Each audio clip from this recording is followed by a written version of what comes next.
के 2 बज रहे थे और विराट मेघालय और असम बॉर्डर के बीच पड़ने वाली किश्नोई नदी पार कर रहा था। दूर दूर तक अंधेरा छाया हुआ था।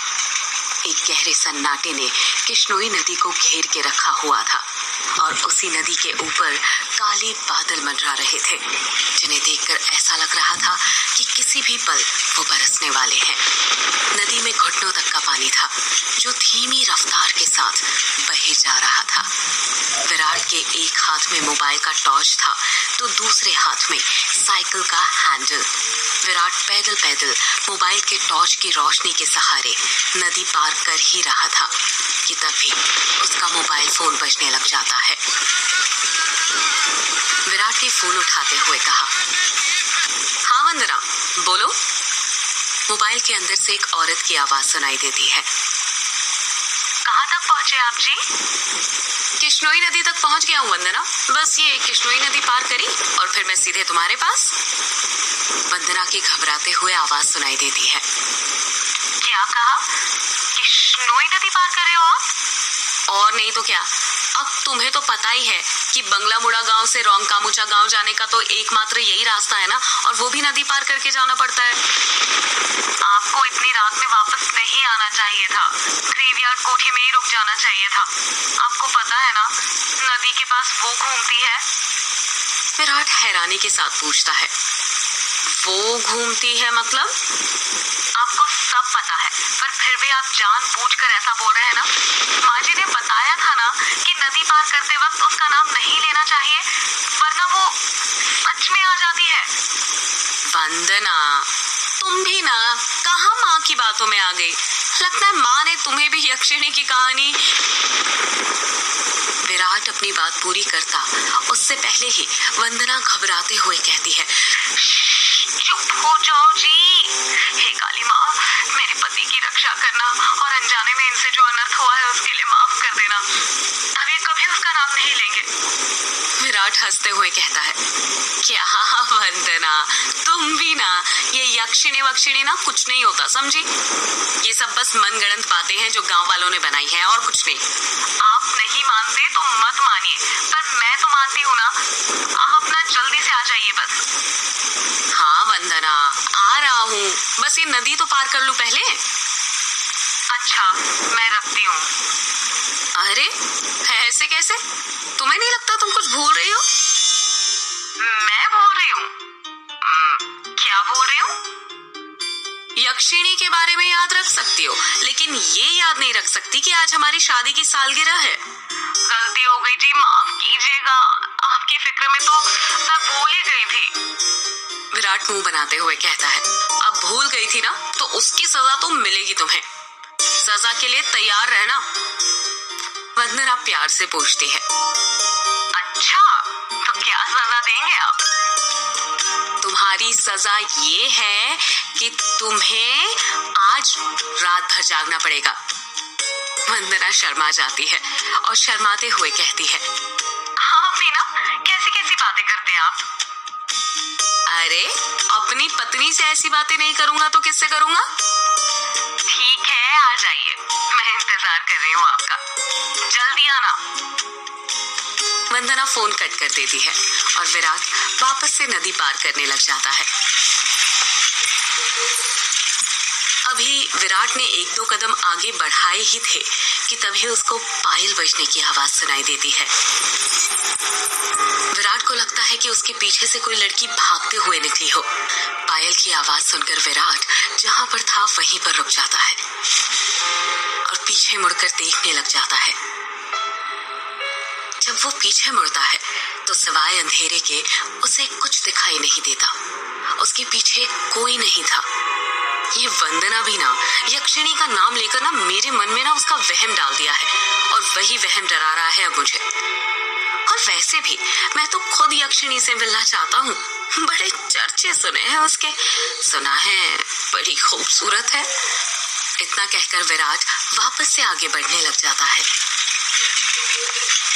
विराट मुश्किल से अभी 1-2 कदम ही चला था कि तभी उसे नदी के किनारे पर एक काला साया दिखाई देने लग जाता है।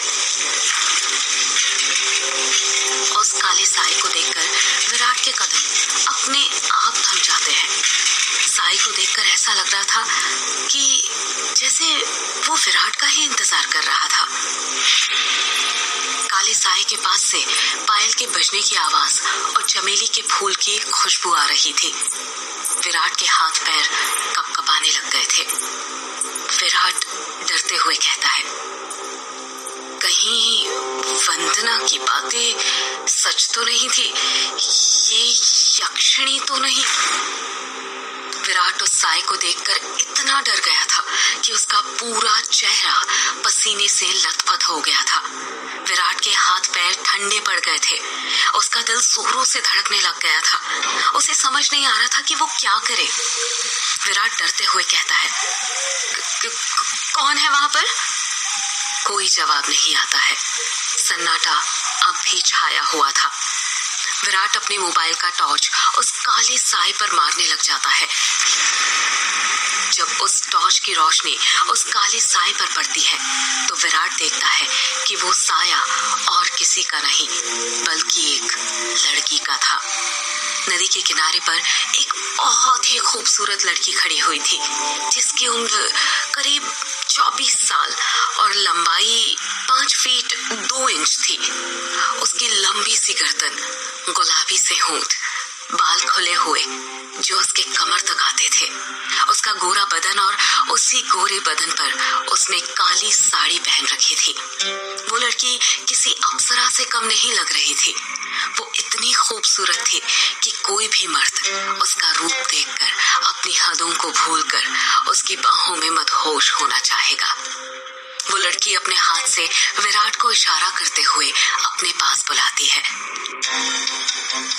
उस लड़की को देखकर विराट भूल गया था कि यक्षिणी जैसी कोई चीज भी होती है। विराट अपनी साइकिल को वहीं पर छोड़ देता है और जल्दी जल्दी उस लड़की के पास जाने लग जाता है, जैसे उसके बदन में कोई आग लग गई हो। विराट उस लड़की के पास जाकर उससे धीरे से पूछता है, कौन हो तुम और यहाँ पर क्या कर रही हो? क्या नाम है तुम्हारा? लड़की अपने चेहरे पर मुस्कान लाते हुए कहती है, नाम में क्या रखा है? जो रखा है काम में रखा है। कैसा काम? लड़की विराट की आंखों में देखते हुए कहती है, वही काम जो तुम घर पर जाकर अपनी पत्नी के साथ करने वाले थे। तुम उसे आज रात भर जगाना चाहते थे ना? क्या तुम मुझे नहीं जगाओगे? उस लड़की की आंखों में एक नशा सा था, जिसे देखकर विराट सब कुछ भूल गया था। ऐसा लग रहा था जैसे वो उसके वश में आ गया हो। विराट भी उस लड़की की आंखों में देखते हुए कहता है, हाँ क्यों नहीं, मैं तुम्हें आज रात क्या, कल परसों नरसों हमेशा जगा कर रखूंगा। कभी नहीं सोने दूंगा तुम्हें।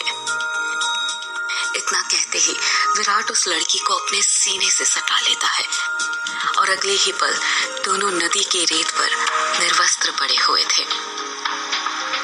दोनों के जिस्मों की गर्मी से रेत उनके शरीर पर चिपक गई थी। उस लड़की के बदन में से चमेली के फूलों की खुशबू आ रही थी। लड़की नीचे थी और विराट उसके ऊपर। विराट के माथे की पसीने की बूंदें ये साफ जाहिर कर रही थी कि वो थक चुका था और उसके बदन की सारी ताकत खत्म होने वाली थी। पर उस लड़की का चेहरा देखकर ऐसा लग रहा था जैसे अभी तो कुछ हुआ ही नहीं था।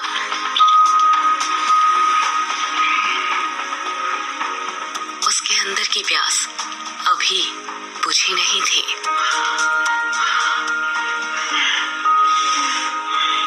विराट अपनी चरमोत्कर्ष अवस्था में पहुंचने वाला था और कुछ ही पल में वो उस लड़की के बदन पर ध्वस्त होने वाला था। तभी उसकी नजर उस लड़की के वक्ष पर पड़ती है और वो देखता है कि उस लड़की के वक्ष पर धीरे धीरे झुर्रियां आने लग गई थी। उसके हाथ पैरों की नसें बाहर निकलने लग गई थी। उसके बाल काले से सफेद होने लग गए थे। देखते ही देखते वो लड़की अचानक से बूढ़ी औरत में तब्दील हो जाती है। ये सब देखकर विराट की आंखें फटी की फटी रह गई थी।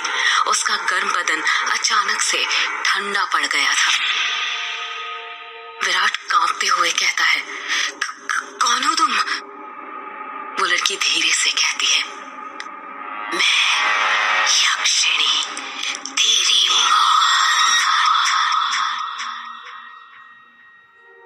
ये सुनकर विराट के रोंगटे खड़े हो जाते हैं और वो झट से उससे दूर हटने लगता है। पर उसी वक्त यक्षिणी उसे अपने दोनों हाथों से पकड़ लेती है और कहती है, अभी कहाँ जा रहे हो प्रियतम? मेरी प्यास अभी बुझी नहीं है। तुम तो मुझे कल, परसों, नरसों हमेशा तक जगाना चाहते थे ना? क्या हुआ? थक गए या डर गए मेरा असली रूप देखकर? विराट उसका खौफनाक चेहरा देखकर इतना डर गया था कि कुछ भी नहीं बोल पा रहा था। उसको यक्षिणी की आंखों में खुद की मौत नजर आ रही थी। यक्षिणी गुस्से में कहती है, वासना की प्यास में तू ये भूल गया कमीने कि तेरी पत्नी वंदना तेरा घर पर इंतजार कर रही है और तू यहाँ पर मेरे साथ। तुम मर्द कभी एक स्त्री से प्यार नहीं कर सकते। तुम्हारी हवस कभी खत्म नहीं होने वाली। इतना कहकर यक्षिणी अपना हाथ विराट के सीने पर रख देती है। यक्षिणी के लंबे लंबे काले नाखून थे जो चाकू की तरह पैने थे। विराट डरते हुए कहता है, नहीं नहीं, ऐसा मत करो, जाने दो मुझे। जाने ही तो दे रही हूँ। पहली बटोला, पहली बटोला, पहली बटोला। इतना कहकर यक्षिणी अपना हाथ विराट के सीने के अंदर घुसा देती है और उसी वक्त जोर से काले बादल गरजने लगते हैं और बारिश होने लग जाती है। विराट के शरीर का खून नाखूनों के सहारे यक्षिणी के शरीर में जाने लग जाता है। जैसे जैसे खून यक्षिणी के शरीर के अंदर जा रहा था, वो वापस से जवान होते जा रही थी। यक्षिणी वापस से अपने पुराने रूप में आ गई थी और विराट का शरीर सूखकर सफेद पड़ गया था। उसके अंदर खून की एक बूंद तक नहीं थी, पर उसकी धड़कनें अब भी चल रही थी। यक्षिणी अपना मुंह विराट के कान के पास ले जाती है और फुसफुसाते हुए कहती है, राम नो राम रो, राम रो, राम नो राम नो, राम रो। इतना कहकर यक्षिणी अपना खून से सना हाथ विराट के सीने से बाहर निकालने लग जाती है। जैसे ही यक्षिणी अपना हाथ विराट के सीने से बाहर निकालती है, विराट अपना दम तोड़ देता है, क्योंकि यक्षिणी के हाथ में विराट का दिल था जो सिकुड़ चुका था। अगले ही पहल यक्षिणी विराट का दिल लेकर गायब हो जाती है, ठीक उस तरह जिस तरह बारिश की बूंदें होती है।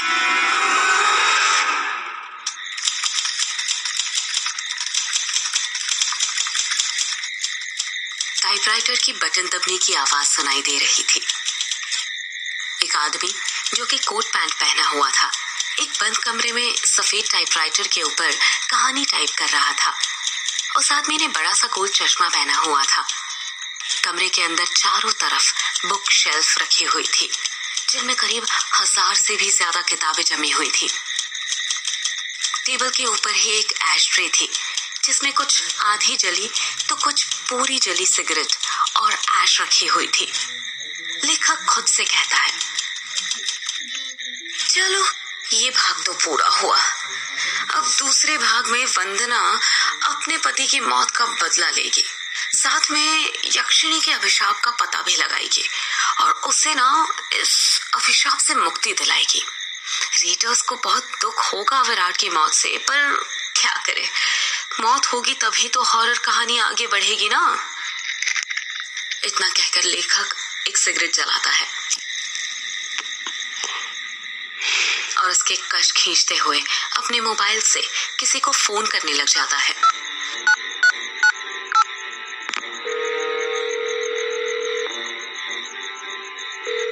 फोन के अंदर से उबासी लेते हुए आवाज सुनाई देती है, हेलो, कौन? हेलो जगदीश, वो मैं बोल रहा था कि कहानी तैयार हो गई है। अच्छा सर, आप है? क्या कहा आपने? कहानी तैयार हो गई? ये तो बहुत अच्छी बात है सर, पर बुरा मत मानिएगा सर। ये बात आप मुझे सुबह भी तो बता सकते थे। इतनी रात में कॉल करने की क्या जरूरत थी? लेखक सिगरेट का कश खींचते हुए कहता है। क्या कहा? इतनी रात में? आखिर अभी वक्त ही क्या हुआ है? बस। लेखक ने इतना कहा ही था, तभी उसकी नजर उसके हाथ की पुरानी सी वॉच पर पड़ती है और वो देखता है कि रात के 3:05 हो रहे थे।